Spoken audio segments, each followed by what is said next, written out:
Hey there, Meidas Canada viewers, resistors from all over the globe. Charlie Angus here. On today's episode, we're going to go back and look yet again at lying Pete Hoekstra, the American ambassador to Canada. So Pete's been given his marching orders from the mobster gang in Washington, and those orders are to interfere and undermine our nation and spread hatred, really, against immigrant families in this country. We need to be ready for this. This is not a drill, and it's going to require all of us to stand up and push back. And yeah, Pete, the time to throw you over the boards is coming quickly. Before we get to that, though, I want to just respond to the incredible messages we've been receiving. You know, we're really trying on this program to give you the facts. There's so much sensationalist stuff out there that I don't want to fan sensationalist flames. I want to be able to break down what's happening. So we've received a number of responses for the piece we did on the role of the other creepy Pete Hegseth, and the murder on the seas, and how the United States is now implicated as a regime of arbitrary murder using the military and Navy and what it means. And to start off, we've received a number of messages from people from the Navy, from the Coast Guard, who provide real insight. I'm going to start with this one. Russell Burris. Charlie, I'm so proud of the United States Coast Guard. For 24 years, I've taken part in many drug interdiction operations. I was assigned to a Coast Guard law enforcement team deployed on various naval ships that did these kind of operations. We never did anything this horrific to anyone. Sometimes when a vessel flees, we had to deploy a helicopter with a specialized sniper team. With a .50 caliber rifle, their job was to disable the vessel by targeting the engines, not the occupants. Our shooters could put a .50 caliber round through an outboard motor and it would immediately stop. We would then board the vessels, looking for different contraband, and if they were found, the documents for the arrested and the contraband were seized and were returned to the U.S. for prosecution by the Department of Justice. That's how it's been done for decades since Prohibition. I am disgusted by this disregard for human life. The U.S. does not have any law for drug smuggling that the penalty is death. This incident was the first time there were survivors that were killed. But there was another second incident where the survivors were recovered and then returned to their home nations. They were not arrested and they were not charged with a crime, which proves that the government knew that what they did was criminal.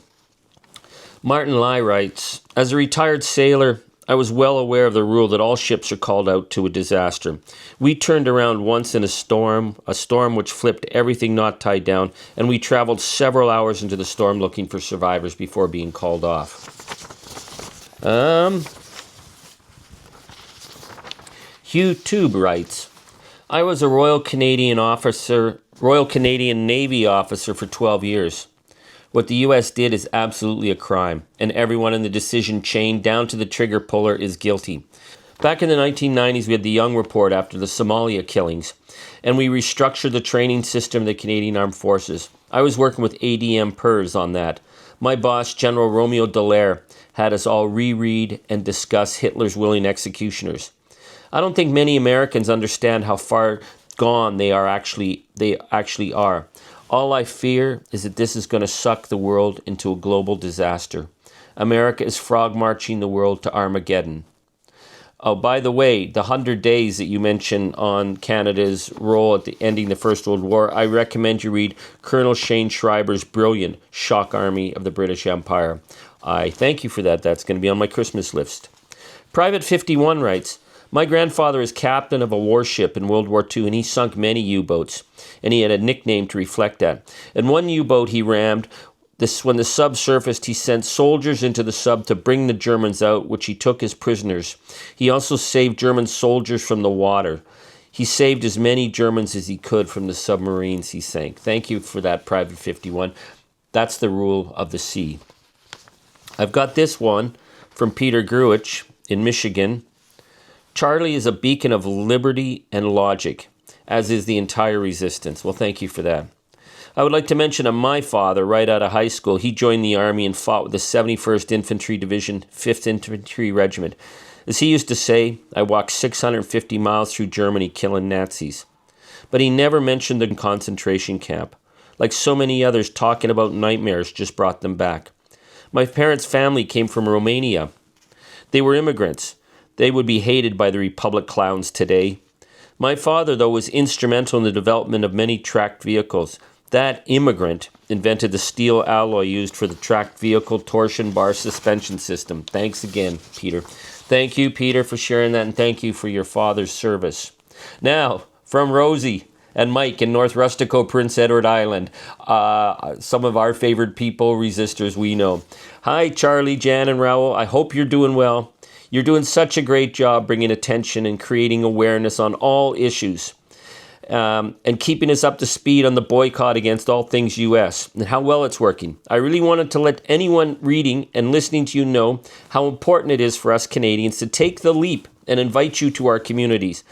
I know how overwhelming the thought was when I invited you to North Rustico, Prince Edward Island. I'd never arranged an event such as Charlie Angus and a resistance night, but it wasn't as difficult task as I initially thought. And once I got started, people in my community were more than willing to stand up and help me. It was such a great experience for me. And seeing my community come together and be so engaged with you at our event, it gives me hope. We could all use a little extra hope right now.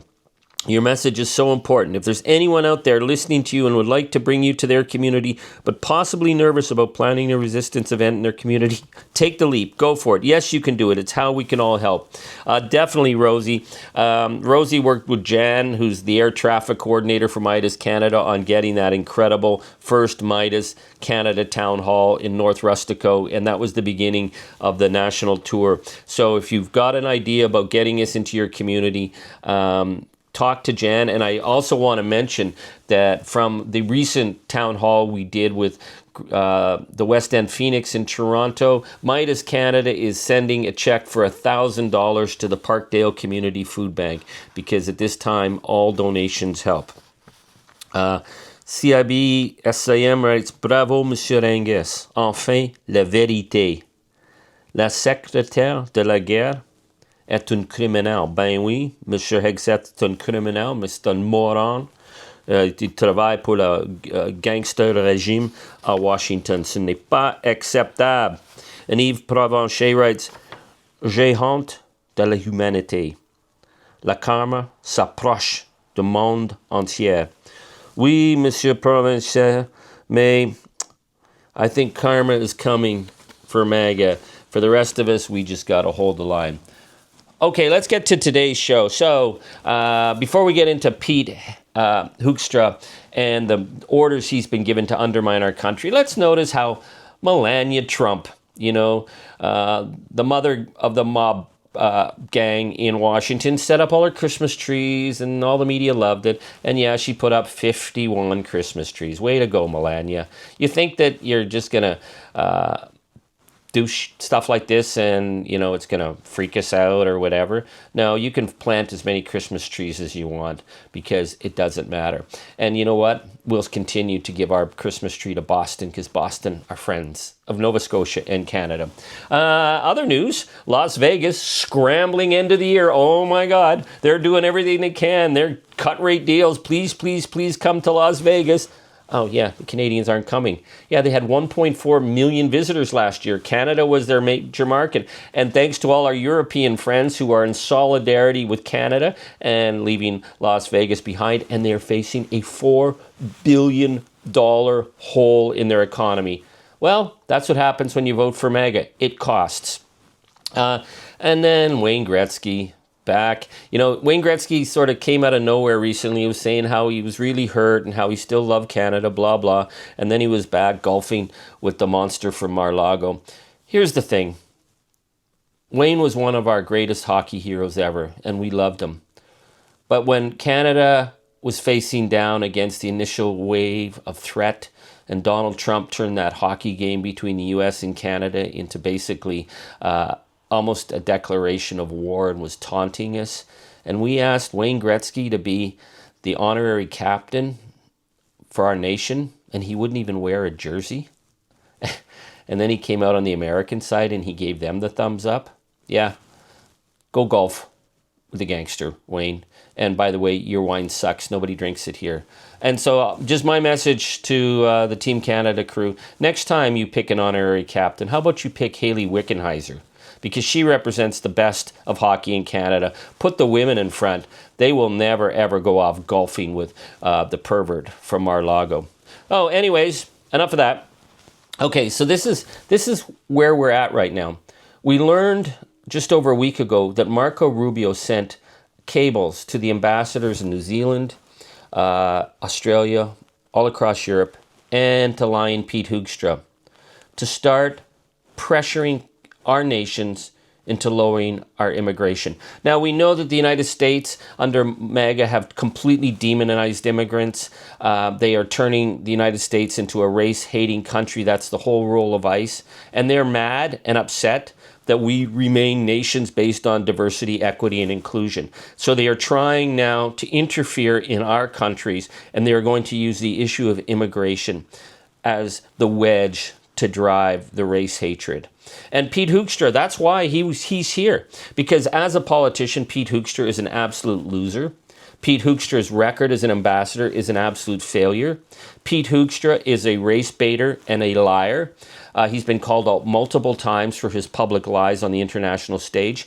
But it was most important to compare what he did in the Netherlands when he was there as ambassador, and he was making all kinds of false accusations against the Muslim people and trying to build race hatred. And he claimed that politicians were being dragged out of their cars and set on fire in the Netherlands as ambassador.